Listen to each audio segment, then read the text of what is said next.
Hello my dear friend, welcome to education point online. So friend, कैसे हैं आप लोग? गाय को बहुत अच्छे होंगे।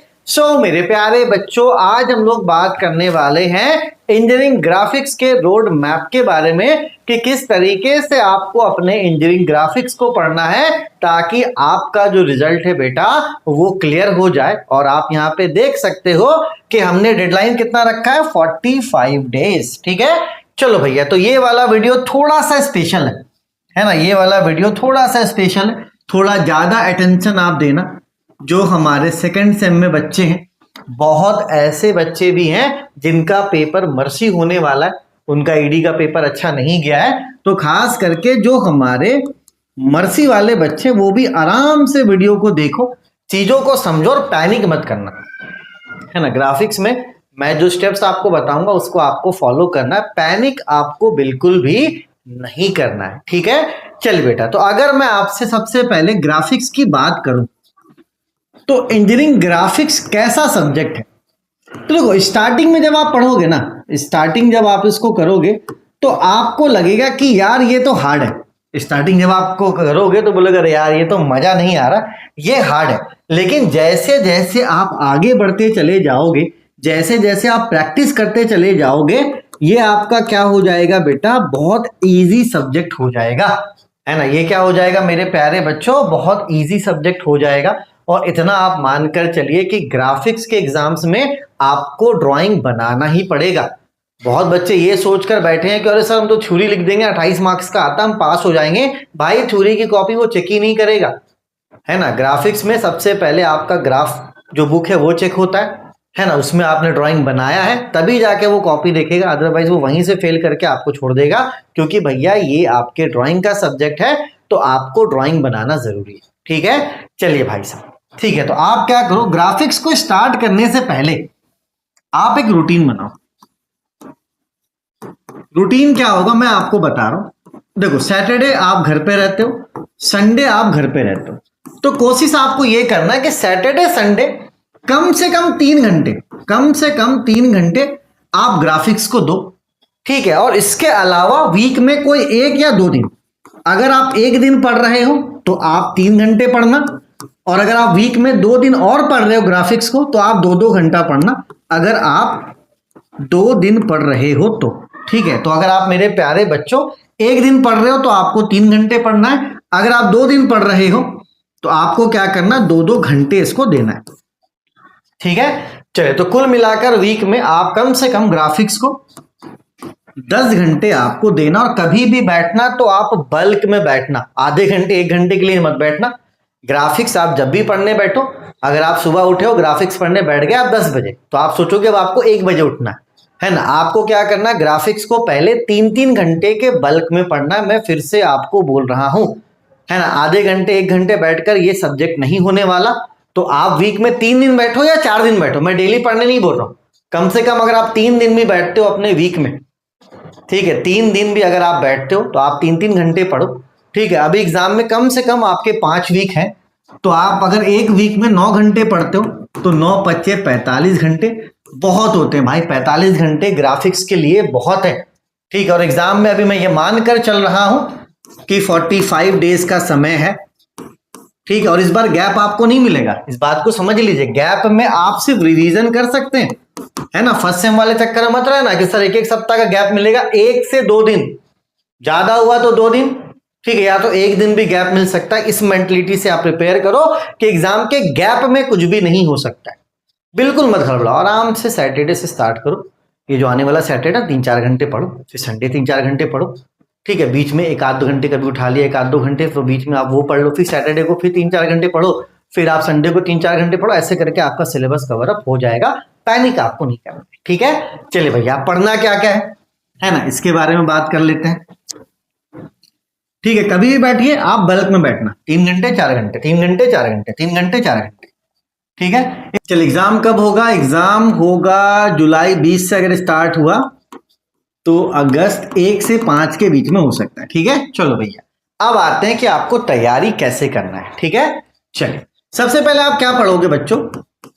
सबसे पहले आप पढ़ोगे स्केल। स्केल से एक क्वेश्चन आपका आता ही आता है। ठीक है, तो स्केल में अगर आप 4 से 5 घंटे देते हो, 4 से 5 घंटे अगर आप स्केल को देते हो ना, तो नो डाउट आपका स्केल कंप्लीट भी हो जाएगा और साथ ही साथ पता है क्या है बेटा, आप प्रैक्टिस भी कर लोगे। क्योंकि स्केल मान के चलो ढंग से पढ़ा जाए तो 2 से ढाई घंटे में पढ़ लोगे आप, और प्रैक्टिस करके मतलब अगर स्टार्टिंग में स्टार्ट करो तो स्केल आप मान के चलो पहले दिन नहीं कंप्लीट होगा तो आपका दूसरा दिन स्केल जो है वो कंप्लीट हो जाएगा। ठीक है, चलो उसके बाद आपको क्या पढ़ना है, उसके बाद आपको पढ़ना है कोनिक सेक्शन।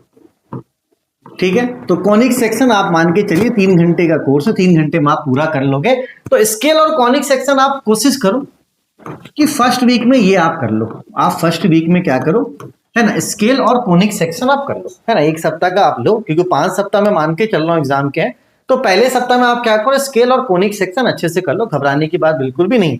पूरा सप्ताह आपके पास है, सैटरडे संडे आप पढ़ो, है ना, सप्ताह के बीच में भी आपको समय मिल रहा तो भी आप पढ़ो। ठीक है, चलो उसके बाद आप स्टार्ट करो, पता है क्या, उसके बाद स्टार्ट करो आप projection, chapter number 3, projection of point. ठीक है, और chapter number 4, projection of line. ठीक है, पॉइंट तो यार 2 घंटे का है ना, इसको भी आप 4 घंटे में कंप्लीट कर सकते हो। तो कोशिश ये करना है कि दूसरे वीक में चैप्टर नंबर 5, ये जो आपका प्रोजेक्शन ऑफ प्लेन है ना, उसको बस आप स्टार्ट कर लो। कम से कम प्रोजेक्शन ऑफ प्लेन को आप क्या कर दो, स्टार्ट कर दो, एंड नहीं होगा। प्लेन आपको क्या करना बेटा, स्टार्ट कर, दूसरे सप्ताह में आप पॉइंट कवर करो, है ना, आप लाइन पूरा कवर करो, और आपको कोशिश ये करना है कि प्रोजेक्शन ऑफ प्लेन क्या करो, आप स्टार्ट कर दो। ठीक है, तो ये आपका हो गया सेकंड वीक का, है ना। आपको मैंने क्या बोला, प्लेन स्टार्ट कर देना है, कंप्लीट नहीं करना है। ठीक है, चलिए उसके बाद आप आइए चैप्टर नंबर 6। देखो जो तीसरा वीक होगा ना, उसमें चैप्टर नंबर 5, ये जो आपका प्रोजेक्शन ऑफ प्लेन है, ये आपका खत्म होगा। ठीक है, और साथ ही साथ मेरे प्यारे बच्चों चैप्टर नंबर 6 जो है प्रोजेक्शन ऑफ सॉलिड, ये आपको पूरा कंप्लीट करना। प्रोजेक्शन ऑफ सॉलिड कम से कम आपको 10 घंटे का समय लगेगा, ये आपका टाइम टेकन है। ठीक है, तो तीसरे सप्ते में आप इतना आराम से कर सकते हो। ठीक है, इतना आप आराम से कर सकते हो। ठीक है, चलिए अब बात करते हैं आगे। प्रोजेक्शन ऑफ सॉलिड तक हो चुका है, उसके बाद चैप्टर नंबर 7 सेक्शन, और चैप्टर नंबर 8 डेवलपमेंट, ये आप कंप्लीट कर लो अपने वीक 4 में। ठीक है, चलो तो ये चौथे वीक में सेक्शन और डेवलपमेंट आपका हो जाएगा। ठीक है, चलिए उसके बाद बचा क्या मेरा प्यारा बच्चा, एक चैप्टर आपका बच रहा, चैप्टर नंबर 9। ठीक है, आइसोमेट्रिक। आइसोमेट्रिक बहुत इजी हो जाएगा। मैंने क्या बोला कि जब आप सेक्शन डेवलपमेंट करोगे ना, तो आपके लिए आइसोमेट्रिक पढ़ना ऐसे चुटकी बजाने का काम हो जाएगा, है ना। यहाँ पे चीजें टफ लगेंगी, लेकिन जैसे जैसे आप आगे बढ़ोगे चीजें आपके लिए इजी होती चली जाएंगी। ठीक है, चलो ये आपका आइसोमेट्रिक हो गया, और उसी में फिर आपका जो थ्योरी है, और इस बार मैं कोशिश करूंगा कि थ्योरी के इंपॉर्टेंट क्वेश्चंस आपको एग्जाम से पहले करवा दूं, तो थ्योरी के लिए आप परेशान मत होना, मैं करवा दूंगा। ठीक है, तो आइसोमेट्रिक आप आराम से इसको कवर अप कर सकते हो वीक 5 में। ठीक है, और तब तक आपका एग्जाम आ जाएगा। ठीक है, और मैंने क्या बोला कि आपको मैंने हड़बड़ाया नहीं है, तो आप जब भी पढ़ना किसी चैप्टर को प्रैक्टिस करते हुए चलना।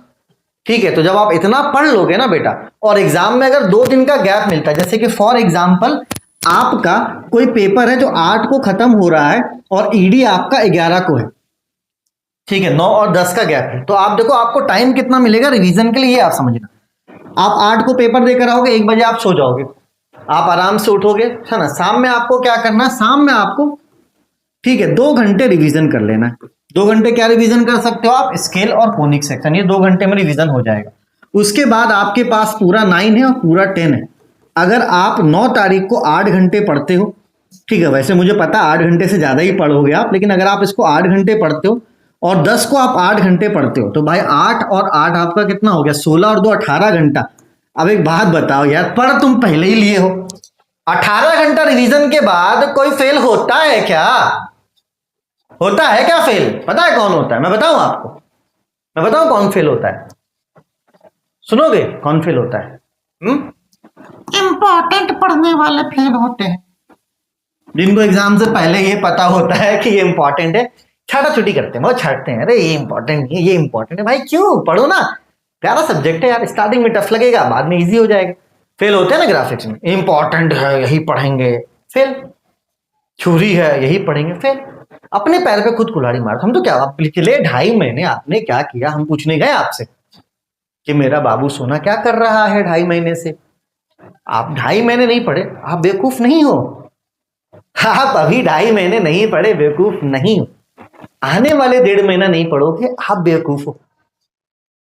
ठीक है, इस बात को आप समझ लीजिए, स्मार्टली पढ़िए, एकदम आराम से सप्ताह बाय सप्ताह कंप्लीट कीजिए। एग्जाम्स में भाई 20 घंटा रिवीजन करके कोई फेल होता है क्या? फेल होते हैं ना। अब वो समय भी देता है, इंपॉर्टेंट वाले समय भी देता है। आप क्या अगर सीक्वेंस में चीजों को पढ़ोगे, चीजें आपको समझ में भी आएंगी, है ना। अगर ग्राफिक्स के कंटेंट की बात करें तो यूट्यूब में बहुत अच्छे अच्छे टीचर्स हैं जिन्होंने पढ़ा रखा है, लेकिन एक दिक्कत पता है क्या है, कि कितना पढ़ना है ये किसी ने नहीं बताया। अगर मैं कोर्स बच्चों को बेचता हूं तो वहां पे एक लिमिटेड चीजें रहती है, हाँ इतना आप पढ़ोगे तो इसमें से क्वेश्चंस आ जाएंगे।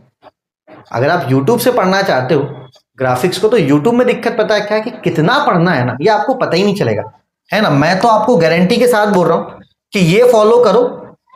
ग्राफिक्स का फीस मैंने कम कर दिया। अरे ये कौन सा आ गया ये तो नहीं होना था।